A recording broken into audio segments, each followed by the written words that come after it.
Golf's no different from hockey. Requires talent, self-discipline. Golf requires goofy pants and a fat ass. You should talk to my neighbor, the accountant, probably a great golfer, huge ass. How do you measure yourself with other golfers? By height. Is a very, very special honor. I'm Paula Creamer, and you're listening. Well, we're waiting. Hi, this is Martin Cove, a.k.a. John Kreese from Cobra Kai, and you're listening to Quiet, Please. Let the word go out from here across the land. Let Daddy Noonan approve. Hi, boys. Nice day for golf, ain't it? Quiet, please. Oh, you got secrets, eh? Hey, this is Shooter McGavin. You're listening to the... Hey, you guys. Hey, we're trying to have a podcast over here. We are not only trying to have a podcast, we are now live once again, 2 weeks in a row. Andy Hydorn have successfully navigated technology. I am Alan Depew, and welcome once again to the Quiet Please Golf Podcast. I am joined on our little virtual couch by the ever-present one, Mr. Andy Hydorn, golfing savant from Houston. Yes, it's good to be back on the live show. And Alan, you get triple kudos for your production abilities here. You know, it's a little underrated. I'm not gonna lie. I'm working the command center and talking at the same time. It's like chewing gum, and which then's gonna lead right. I'm gonna need our next our guest panelist to help me out how to simplify my thought pattern here. I'm speaking obviously of joining us once again, Stephen Yellin, founder of Fluid Motion Factor. Stephen, good to see you again, my friend. It's always great to join these very talented people you always have on your show. Well, the most talented is to my immediate right. We call him Boston Bob, but he hails from the Bourbon State. He's a little conflicted anymore. Bobby? Well, I'm going to tell you that you are wicked smart doing this technology, and the Patriots in 2025, kid. I'm just happy. You know what? I'll tell you what I'm happy about. That our boy Christian Nazamus, the Eagles fan, is not on here because we'd be hearing it nonstop right now. I was okay with Philly winning. I was okay with Philly with it. I live in Philly, so why would I not be okay with Philly winning? It's a good thing. I want a square. First time ever, I want a square. There you go. Yep. So we got a lot to talk about. We have LIV Golf. We have Stephen's book, as I mentioned, a little foreshadowing there. We have the waste management. We also we have, what do I have here? I made all these show notes, but I can't remember. Our LIV report. LIV report. We might as well get to that right out of the gate, Andy Hydorn. Hang on one second. Where's my LIV music? Oh, wrong one. There we go. Andy Hydorn's LIV report. All right. Kill the music. All right, we're good.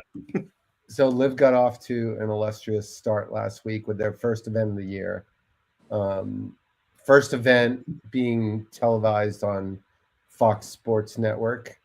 And they wrangled up an average of 12,000 viewers, which is kind of lame compared to some of the other numbers that are coming out for things like TGL Golf League, which, you know, in week 2 averaged 1 million viewers.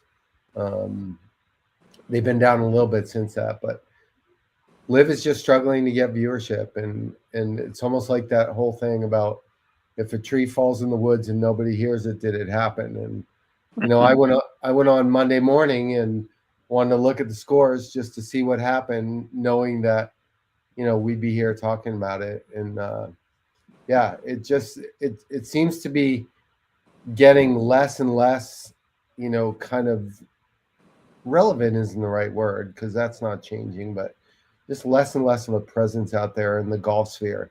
You know, nobody's really talking about the PGA versus LIV anymore. LIV's getting all of its interest on its own now, and it's kind of struggling. And, you know, I feel bad. I'm going to read a list of players off. You know, Mark Leishman, Matt Wolff, Tom Peters, you know, Jason Kokrak, Harold Varner, Cam Smith, Joaquin Neiman, Abe Answer, Patrick Reed, Brandon Grace, Kevin Na, all guys that were in various stages of their career, a lot of younger guys that were starting to make a name for themselves. and we just don't hear their names anymore at all. And I get it. They made the trade. They cashed in, some of them more than others, but it just seems to be like just dying for a solution here, like we talked about. And I think the winner this week, I'm struggling to even remember. Adrian Maruk. Adrian Maruk. I told you I have wealth of notes this week, Andy. The Polish hammer. Maybe for the first time ever that I actually brought notes to our show. And that's what I forgot to say. If you are watching the live show, please chime in with comments. We love comments. It's one of the reasons we went live. If you are listening to our podcast, we appreciate any 5 stars and likes.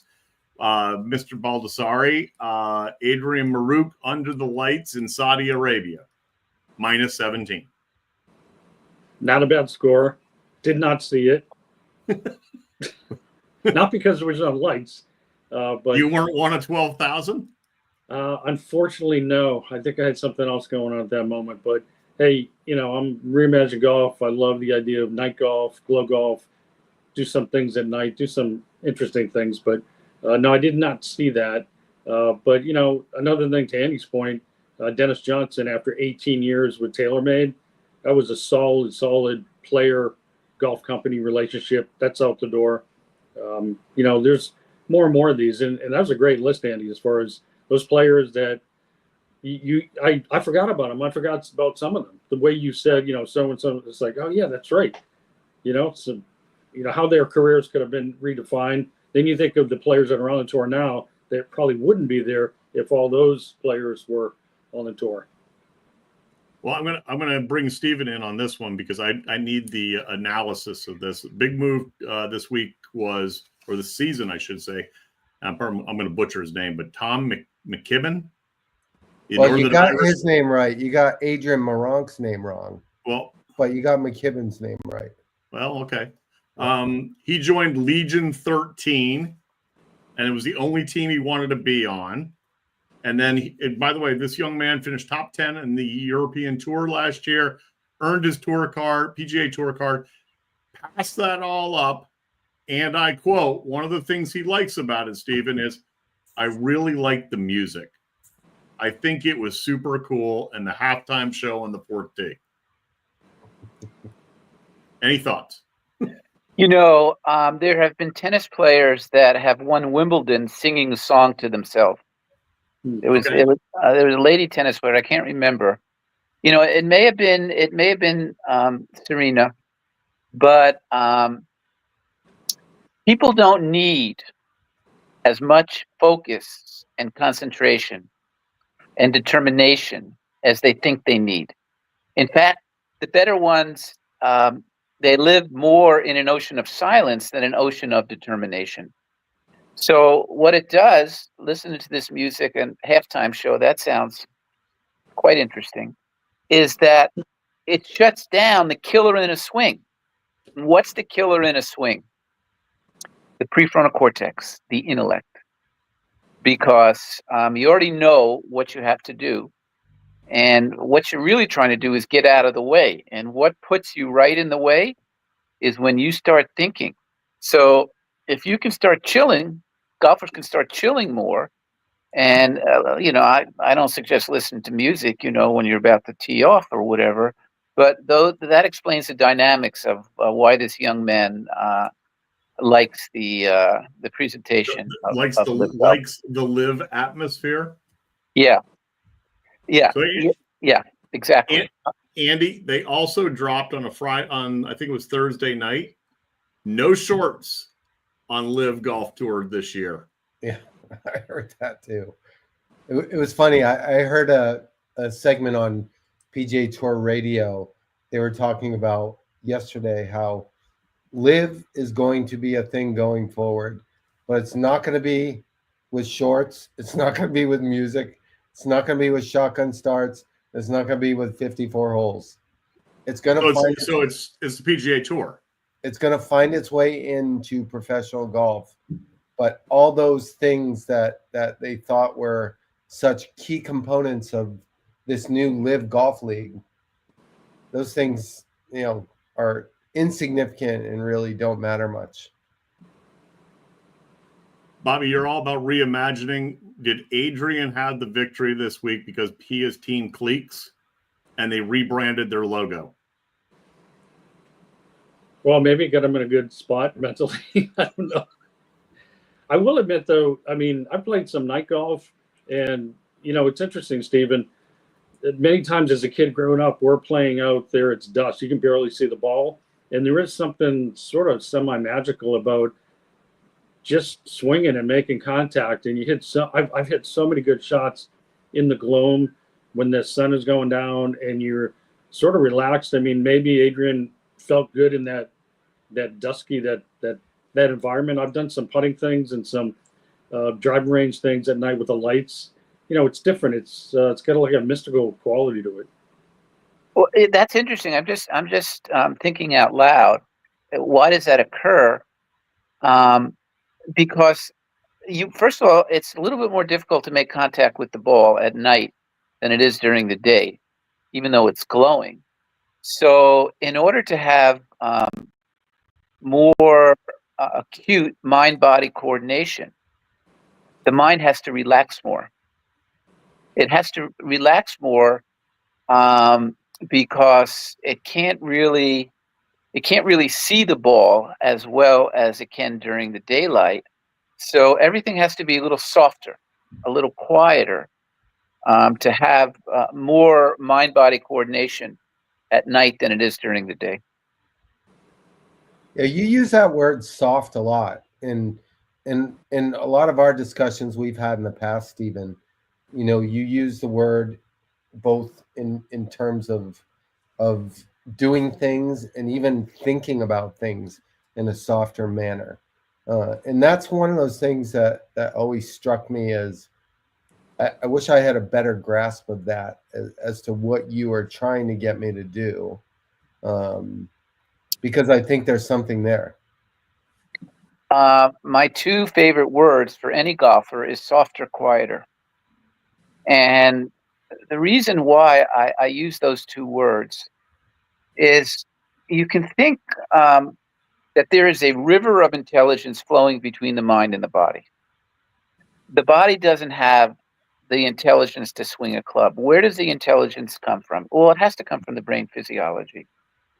So you have to ask yourself, well, what is the environment that the brain physiology has to exist in order to make that river like the Autobahn and not like barricades on a highway?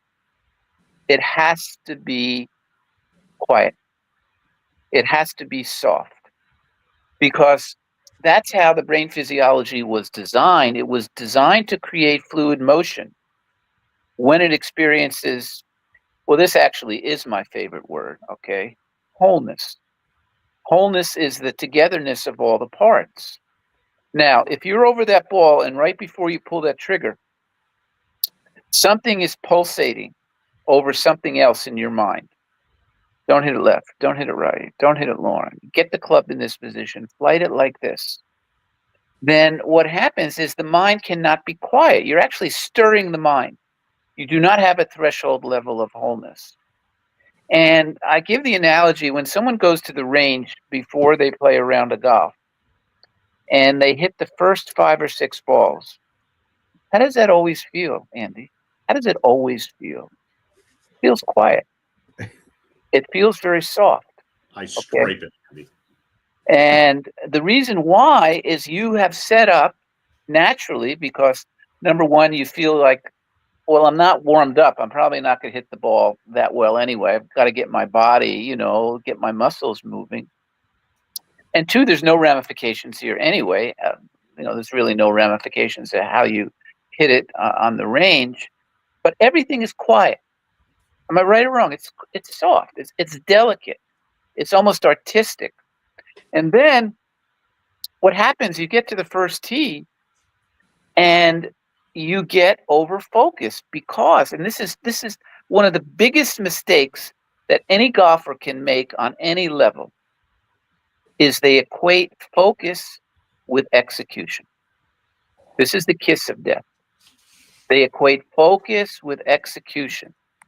if I pay more attention, if I focus more on what I have to do, if I try to execute this shot, I have a better chance of executing, and that is a fallacious paradigm. And I always refer to the gold standard of zone experience quotes really in any sport, and that's Tiger's quote. And if you didn't understand this dynamic, if you didn't understand that the brain physiology was designed to create fluid motion when it experiences a state of quietness, okay, of softness, of wholeness, then this quote makes absolutely zero sense. And here's the quote. There have been key shots in major tournaments where I took the club out of the bag and I didn't remember anything until I saw the ball in the air. Now, how can you get your head around that quote if you don't understand the dynamics of how fluid motion is produced? You can't. It's impossible, because myself and all of you and everyone who's ever watched golf and Tiger at his prime would think that he's experiencing the opposite. What separated him from the field was this intense focus, was this intense concentration, was this intense determination. And he's saying, I don't even remember anything. So one of the reasons why golfers do not get better, and I would say a minority of golfers get better, a majority probably don't, is that they are not setting up these subtle processes in the brain physiology that allow that river of intelligence to flow like the Autobahn into the muscles when you're swinging a golf club. So I got to throw a curveball at you here, because I kind of, it works a little bit the opposite for me when we were talking about being on the range, right? The first few shots on the range for me are always trouble, because I'm trying to do things. I'm trying to put the club in a certain spot. I'm really trying to make a conscious effort to do something. And my friends laugh at me all the time because I have to hit like 40 or 50 balls before I play. And at the end, I hit them really fast. And they're like, well, what's the purpose of hitting them so fast? For me, I just want it to go fast so I can start to get that flow of motion and not really have to be thinking about it in a slow, precise manner. And for me, the quicker I hit, the more I start to be able to feel what I'm doing as opposed to think about what I'm doing. Okay, I would comment on that. I think you're in the minority. I think most golfers would feel the opposite, that they hit the best balls in the first, maybe they have 4 or 5 or 6 balls where their muscles are getting enlivened. But after that, they usually are pretty consistent. And I would say to you, if I had a chance to work with you in person, I think I can change that within 3 minutes. Because if you feel that you have to get into certain positions, which means you have to reinvent the wheel, reinvent the swing, whereas in fact, from a neurophysiological perspective, motion memory, muscle memory doesn't break down. So if you could access what you already own quicker, like immediately quicker, I don't think it would take you 40 or 50 shots to feel like you're in the groove. Hey, Stephen, I've always, when you're on the golf course, and I do a lot of teaching, coaching on the golf course, and I'm always fascinated by you and I were on the course or whoever, and course management is a really big thing to me. So I talked to somebody about, laying up, and invariably, like 99% of the time, they produce a wonderful shot. And I'm always fascinated by that, of just, there's no less expectation. It's not going for the green. It's just, and when I tell people lay up, please lay up. Layup is not 1 foot from a hazard or penalty area. It's, back, but they relax and swing a nice 7, 8, whatever it is. Always. By that. I mean, before Stephen answers that, it was interesting because there was Sunday at the Waste Management, they were talking about that very point, and actually the need sometimes to remain focused when hitting that layup shot, that a lot of times golfers will let their mind sway. I'd be interested in looking at it from both directions. Are you relaxed, or are you too relaxed? Yeah, you can be lackadaisical, okay, and sloppy. And the key word is natural. Just because you're laying up, you still want to make a dynamic swing. And if you don't make a dynamic swing, then that could cause some problems. But Bob, getting back to your point about laying up, it's very interesting. In the final analysis, it's the experience of time that controls the muscles. Time controls the muscles. And when you're experiencing time the way you gentlemen are experiencing time right now, there is a very sophisticated and quick flow of intelligence between the mind and the body. Now, the problem occurs is when you start over-anticipating an action that has not yet occurred. When you start over-anticipating an action that's not yet occurred. Now, what circumstances do you have this experience? Well, when you, number one, when you have a scoring club in your hand, okay, then that's why people have difficulty from 100 yards in, because this is where the rubber meets the road. And if I get this close, I can birdie or eagle the hole or whatever.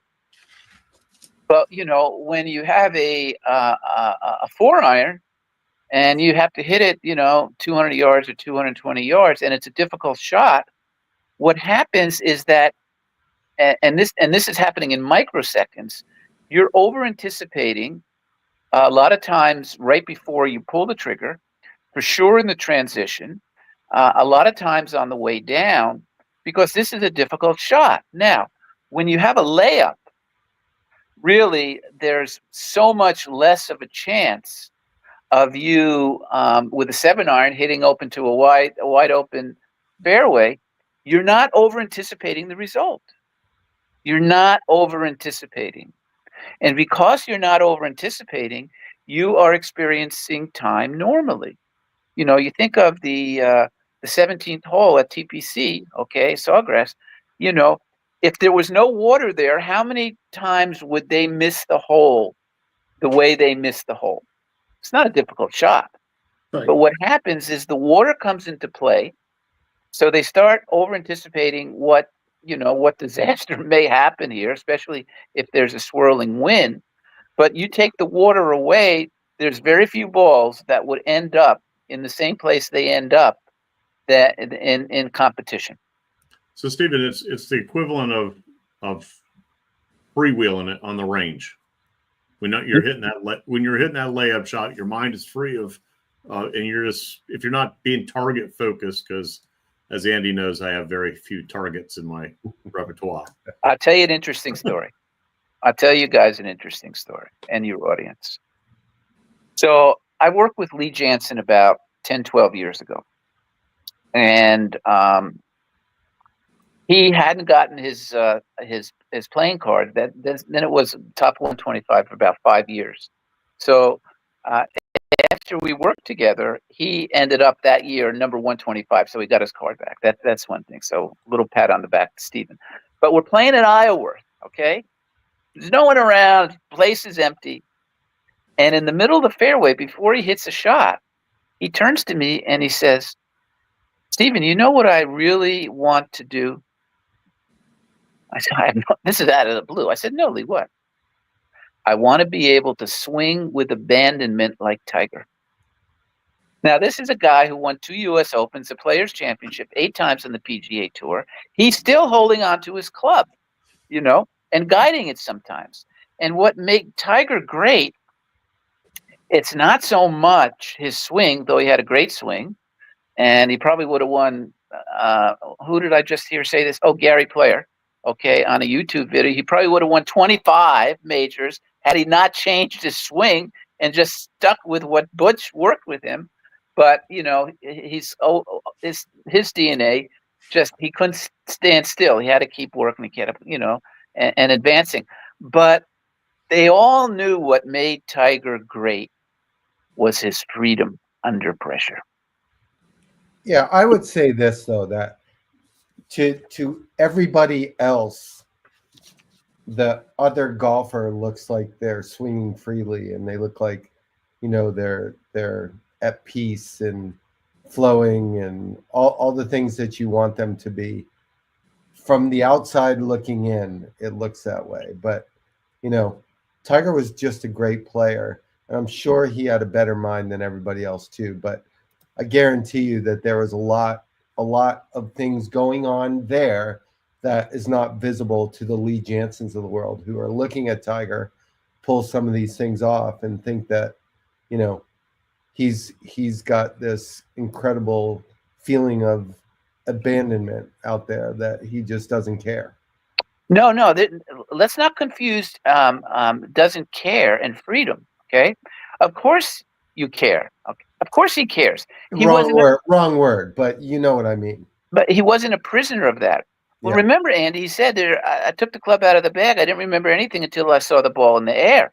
Now, that is a very, very rare quality to have, because you think it would be the opposite. I really am focusing. But what the golf world, hopefully eventually it will learn in my lifetime, is that you have to set up very subtle circumstances in your brain physiology if you ever want to reach your potential. Because the most important club in the bag has nothing to do with golf. It's, can you set up the subtle circumstances and environment in your brain physiology where that intelligence is flowing into your body, and you're able to sink the swing, find solid contact, control your distance on the wedges, and every other aspect of hitting a golf ball. So Stephen, kind of piggyback on that, and for the listeners that are out there, golfers who struggle with consistency, especially when they're under pressure, what could you offer to them as actionable tips that they could, strategies that they could use to perform? First of all, that you're doing too much. You're doing too much over the ball. The quality of the space that you experience before you initiate a swing will more or less determine the quality of the shot. And if you're trying to reinvent the wheel, if you're trying to get your club in this position or that position, or avoid this or avoid that, you are bringing, as I mentioned previously, the killer of a swing, which is the intellect, into play, and you're restricting that flow of intelligence. So what you can do, I'll tell you exactly what you can do, is you can practice this. On the range, get over a ball and make believe you're on the course, simulate what you would feel under pressure or whatever. Take the most difficult club that you have, and right before you pull the trigger, you drop the club and you stand up, like you're standing up in your living room. And you ask yourself a very specific question. And the question is, do my shoulders feel the same way when I dropped the club and I stood up as it did when I had the club in my hand and I was about to pull the trigger? And I will guarantee you that about 97% say, no, I feel much quieter. I feel much more relaxed. Well, guess what, folks? That's how you have to feel before you pull the trigger. So you should do this 5 or 6, or you have to do it 10 times. Over the ball, drop the club, stand up, ask yourself if your shoulders feel the same way you felt when the club was in your hand. So you're culturing that space, and then you can hit a ball, but you ask yourself the question right before you hit a ball: if I drop the club right now, will my shoulders feel exactly the same? And if they don't, you're not ready to hit a ball. You're not ready. And what you're doing, if you're not ready, is you're playing blackjack, because you have really no idea what you're going to get in that swing, because you don't have a threshold level of wholeness. You haven't set up an environment where that intelligence is flowing into your arms, your hands, your shoulders, or whatever, and anything can happen then, because the body doesn't have a charioteer at that point in time. So here's the thing, and we've talked about this many times in the past, Stephen. I'm going to throw it at you again. Sure. Like, not most people that play this game don't have the, as you say, money in the bank, like certainly like a tour player does, right? Right. So, and many people that play are taking lessons, working on new things. Like, the real question is, how do you take that situation where somebody's actually trying to change something in their movement pattern, right, and still get to the point where they can swing with that fluid motion feeling? Okay, it's a good question. And there's a very specific way to change something in your swing. But I'll tell you this, Andy, before I say that, I'll say this, okay? You don't know how good you are, and you don't know what your natural swing is until you're accessing a deeper level of silence in the brain physiology. You don't know. I saw it today when I was working with a player. He never pulled the trigger when his mind was quiet enough. Now, when I quieted his mind, all of a sudden the body started to default to natural, more powerful positions, and he was not even thinking of it. So you don't know what your natural tendencies are. 100%. I know this because I've seen it too many times. You don't know what your natural tendencies are. You don't know what you will default to, because the body, if the mind accesses this fluid motion factor where the signal goes right to the motor system communicates with the body. When you set that up, the body automatically will default to more natural, powerful positions. Even it has no idea what that position is, because the body doesn't want to feel like this. The body doesn't want to feel like that. So the first thing you have to do with any player, including yourself, is let's see what your natural swing is when you have a very high threshold level of wholeness. Let's see if you default to more powerful positions, even if you're not even thinking about those positions, okay? So that's the first part of this answer. The second part, if you do that, and there's still some structural deficiencies, some mechanical deficiencies, then there is a way to go in there and do some surgery and still access quietness and softness in the brain. And it's a very specific step-by-step procedure. And if you want, I will tell you what it is. And if you don't want, then you can go through my program. And on that note, Stephen, we can't give it away all the answers, but tell everybody where they can find information about your books. And my website is StephenYellin.com, and my book is Simplicity. And the book or the videos that you can buy will change your game forever. You will become more consistent. There you go. And there's nothing that says consistency and following that up with hashtag don't be that guy. In a calming mind, I offer you this, Mr. Andy Hydorn and Bob Baldassari and Stephen Yellin. A gentleman, I will refuse to name him by name, was recently acquitted of 2 of 3 charges in South Florida. One of which was shooting an attacker in the ankle, a dog walker that was, and then beating him with his golf club. He was found innocent on those 2 charges because apparently there was alleged religious slurs exchanged, etc., etc. We do not condone that. We do condone beating people with golf clubs and shooting them while on the golf course. So maybe that should be don't be either of those guys. Don't be either of those guys. Yeah. The double whammy. Bobby, Waste Management. Speaking of double whammy, speaking of little out of control, nothing quiet about that place. No, the people's open. Yeah, they compete against the Super Bowl. So it occurred to me, I don't know, at some point, maybe a few years ago, maybe this thing's been ramping up, and especially that 16th hole, because they need to do something. I mean, it's sort of organically to some degree too, but I think they kept feeding the monster because they got the Super Bowl, and I don't know if that plays into it, but I'm looking at the leaderboard going, geez, don't see a lot of the guys you might normally want to see there. I thought JT was going to play a little bit better. He was in the mix a little bit there in the beginning. But that 16th hole is, it's the one thing everybody talks about with that event. And I don't know if anybody saw, but somebody posted something, photo of like 97, 98, and it's just a couple of little bleachers, and it's the hole. Compared to what it is now, I mean, it's drastic. And we've talked about this before. Other events have tried to replicate that.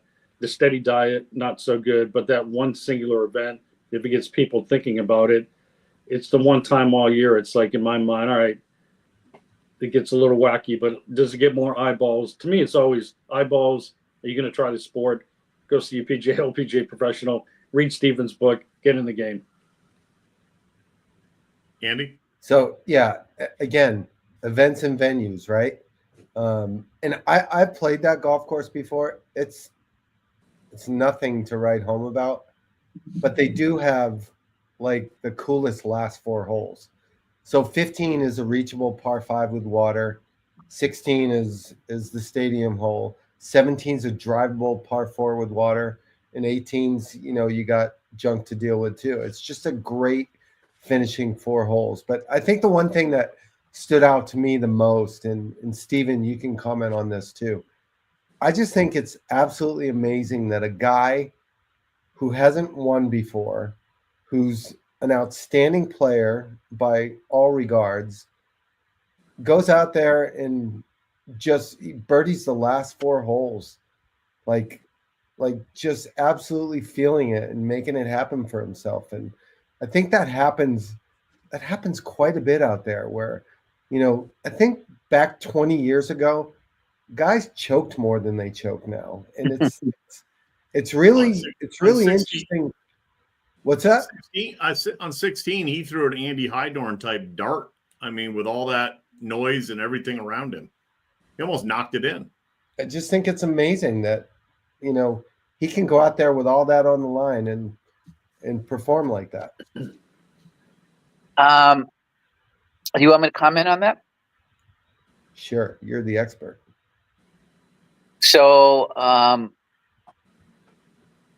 think these players that are coming up are so big, so strong, so talented. I mean, what's the average driving distance on the PGA Tour now? It's got to be over 300 yards, right? But they're also coming up the ranks because it's so competitive now. I mean, it's just so impossibly competitive now.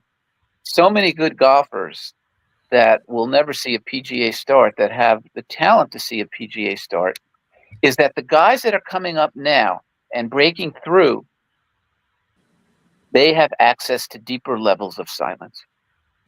Because the competition is so fierce now versus 20 years ago or 30 years ago, that in order to break through, they have to have more access to what they already own. They have to have more access to these channels of silence.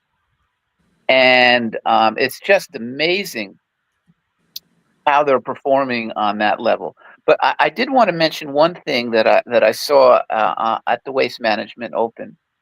There, I don't remember his name. Maybe you guys can help me out. But there was an amateur player who just had a birdie the 18th hole on the second day to get his tour card. Right. Okay. Right. And he had 108, 109 yards. Okay. Not a difficult shot.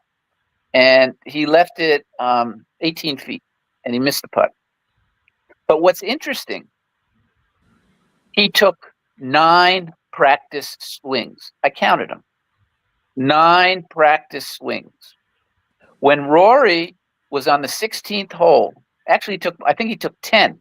When Rory was on the 16th hole at Pinehurst this year, he looked at the target 7 times before he pulled the trigger. When he got to the 18th hole, that, very difficult driving hole, and only needed really, even if he parred the hole, obviously, Bryson hit, one of the great shots of past years to birdie the hole. He looked at the fairway 9 times. I counted them. YouTube it. Now, every time you look at a fairway, or you look up like that, or you take 9 practice swings. I mean, and a lot of them were just full practice swings. Boom, boom, boom. What you're doing is you're inputting another set of processes into the brain physiology. And all you need is to input one set of processes, and the computer is programmed. You program a computer when you stand behind that ball and you look at the fairway or you look at the flag, you're done. Now, you can look at it again when you're over the ball just to make sure 1 or 2 times. But before you walk into that ball, if you input it 9 or 10 processes, and every time you take a practice swing, you're inputting another set of processes, then in the transition, the key moment where you're changing directions, The cerebellum, which is setting up a sequence that's going to allow you to sync the swing, it doesn't know which set of processes to acknowledge. Do I acknowledge the second set? Do I acknowledge the 8th set? Do I acknowledge the 10th set? So a tip for your viewers is that don't keep reprogramming the computer thinking that if you put more attention or you keep practicing your swing, you're going to have a better chance of executing the shot. What you're doing is you're clogging the pipes. You're clogging it up.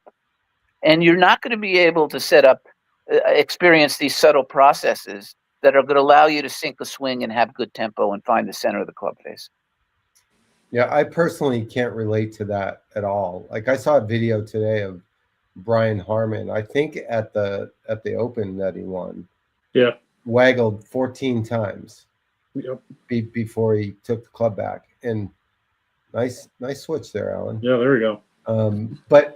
But like I can't relate to that at all, because when I'm ready and I'm going. And sometimes I get mad at myself because I went before I was ready. But generally speaking, it's just so weird to watch those guys do that again and again and again. Stephen, it's hard to watch. Yeah, it was hard for me to watch because I was counting. I said, "Oh, after the second one, I'm counting on this one." Okay. That sound is bringing us towards the end, Bobby. See how I did that? Threw a little sound break in there. I don't hear the sound. I'm getting pretty good at this tech stuff over here. Why am I missing the sound? I'm not catching the Kentucky. So Mike Padilla sends me a text. He goes, "The Yellin mind things, like when you're putting for triple, they always go in." Yeah. All right. Yeah. In all seriousness, we're up against an end time here. As we said, we will be having some really big news hopefully coming out. That was one of the reasons for changing the platform. We need to get a few of these under our belt. You might be seeing our faces pop up elsewhere.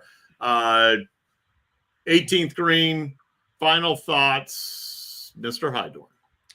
Yeah, so the guy that Stephen was talking about was Luke Clanton, and so interesting watching him over the last 6 months playing a bunch of events.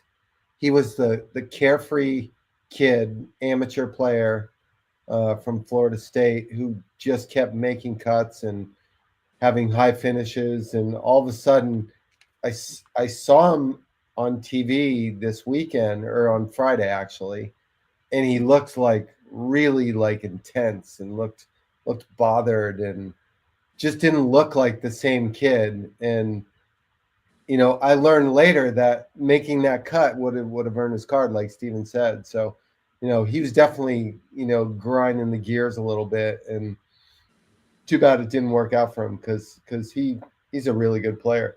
Yep. One other thing, one other thing, the guy named Will Chandler finished in the top 10. It's a Monday qualifier. Real good story. Yeah. Yep. Had no status on Korn Ferry before last year. So really cool story. And on the good side with Will Chandler, and on the bad side with Luke Clanton. Stephen, final thought? I'm going to end up by telling your audience what the Wizard of Oz told Dorothy and the Tin Man and the Cowardly Lion, is that you already have more than what you think you have. Dorothy, you could have gone back to Kansas whenever you wanted, dear. And Tin Man, you have a brain, okay? Cowardly Lion, you have courage. So how do you get that? How do you access what you already own? 2 words: do less. Love it. Love that. Bobby? Yeah, so about 11 years ago this month, this guy, Stephen Yellin, comes in my office at PGA America headquarters. I still have the manuscript he put together. I have it, Stephen. I was looking for it tonight. And this is like the craziest thing. He comes in my office.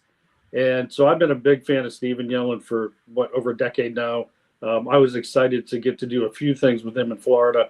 one of the unfortunate things moving away up to Kentucky, not getting to really dive into some things with you on the teaching end.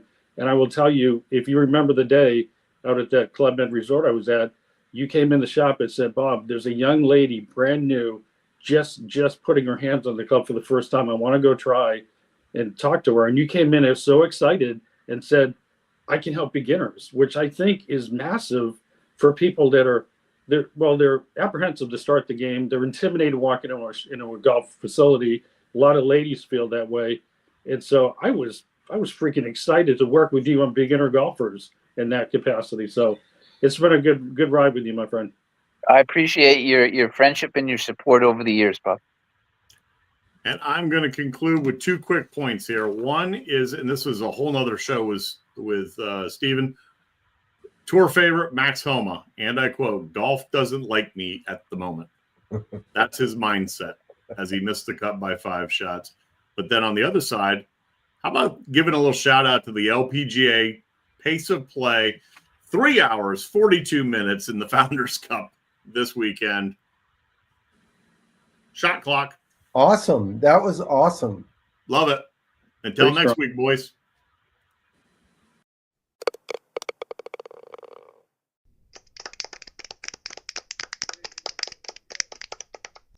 You only have one opportunity to sell your golf property. Shouldn't you partner with an expert that offers you 30-plus years of golf industry experience, combined with the reach of a global leader in real estate? Colliers International Golf Brokerage and Advisory Services understands your unique business needs.